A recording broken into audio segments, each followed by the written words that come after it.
The Hippocratic oath is an oath historically taken by physicians, physician assistant, and other healthcare professionals swearing to practice medicine honestly. It is widely believed that to have been written by Hippocrates.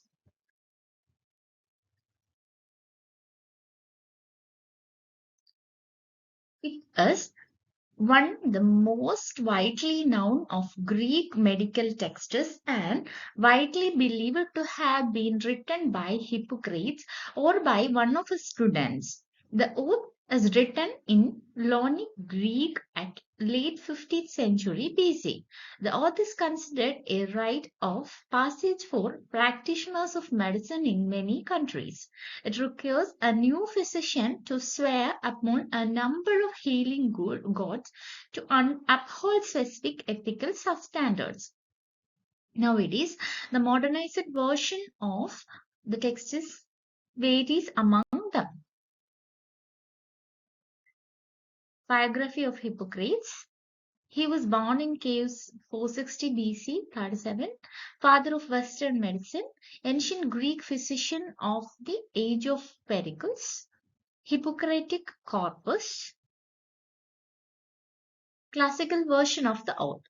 I swear by Apollo, the physician, and Aesculapius and Hell, and all heal, and all the gods and goddesses, that, according to my ability and judgment, I will keep this oath and this stipulation to record him who taught me this art equally dear to me as my parents, to share my substance with him and relieve his necessities if required, to look upon his offsprings in the same footing as my own brothers, and to teach them this art if they shall wish to learn it, without fee or stipulation, and that by precept, lecture, and every other mode of instruction.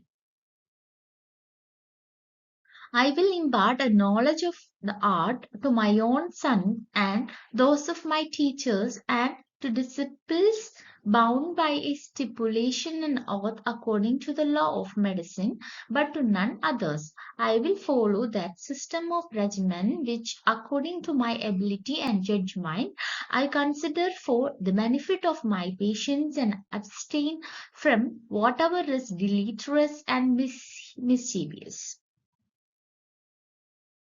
I will give no deadly medicine to any one if asked, nor suggest any such counsel, and in like manner I will not give to a woman a pessary to produce abortion. With purity and with holiness I will pass my life and practice my art. I will not cut persons laboring under the stone, but I will leave this to be done by men who are practitioners of this work. Into whatever houses I enter, I will go into them for the benefit of the sick, and will abstain from every voluntary act of mischief and corruption, and further from the seduction of females or males, of freemen and slaves. Whatever in connection with my professional practice or not in connection with it I see or hear in the life of men which ought not to be spoken of abroad, I will not divulge, as reckoning that all such should be kept secret. While I continue to keep this oath unviolated, may it be granted to enjoy life and the practice of the art, respected by all men in all times. But should I trespass and violate this oath, may the reverse be my lot. Translated from Greek by Francis Adams in 1849. A modern version of Hippocratic oath. I swear to fulfill, to the best of my ability and judgment, this covenant. I will respect the hard-won scientific gain of those physicians in whose step I walk, and gladly share such knowledge as is mine with those who are to follow. I will apply for the benefit of the sick all measures which are required, avoiding those twin traps of overtreatment and therapeutic nihilism. I will remember that there is art to medicine as well as science, and that warm sympathy and understanding may outweigh the surgeon's knife or the chemist's drug. I will not be ashamed to say I know not, nor will I fail to call in my colleagues when the skills of another are needed for a patient's recovery. I will respect the privacy of my patients, for their problems are not disclosed to me that the world may know. Most especially must I tread with care in matters of life and death. If it is given me to save a life, all thanks, but it may also be within my power to take a life. With this awesome responsibility must be faced with great humbleness and awareness of my own frailty. Above all, I must not play at God. I'll remember that I do not treat a fever chart, a cancerous growth, but a sick human being whose illness may affect the person's family and economic stability. My responsibility includes these related problems. If I am to care adequately for the sick, I will prevent disease whenever I can, for prevention is preferable to cure.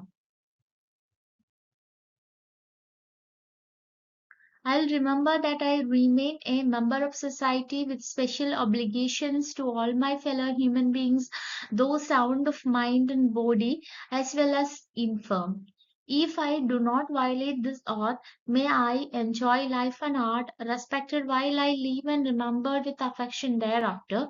May I always act so as to preserve the finest traditions of my calling, and may I long experience the joy of healing those who seek my help. Summary: respect your teachers, pledge your life to service of others, place your patient's interests before your own, protect your patients from harm and injustice, treat all patients equally, respect patients' right to make decisions, continue to improve the care you give, do not become intimate with patients, try to prevent as well as cure disease, protect your patient's confidentiality, impart your medical knowledge to others. First, to do no harm. It is a popular misconception that the phrase first do no harm is a part of Hippocratic oath. Strictly speaking, the phrase doesn't appear in the oath, though an equivalent phrase is focused in Epidemics Book 1 of the Hippocratic School. Phrase 2: things in your dealings with disease either help, do not harm the patient. The exact phrase is believed to have originated with the 19th century surgeon.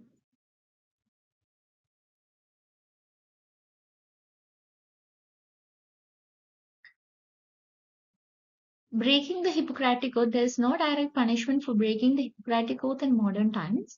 It can be said that malpractice is the same thing, and becomes a wide range of punishments from legal action to civil penalties. In antiquity, the punishment for breaking the Hippocratic Oath could range from a penalty to losing the right practice.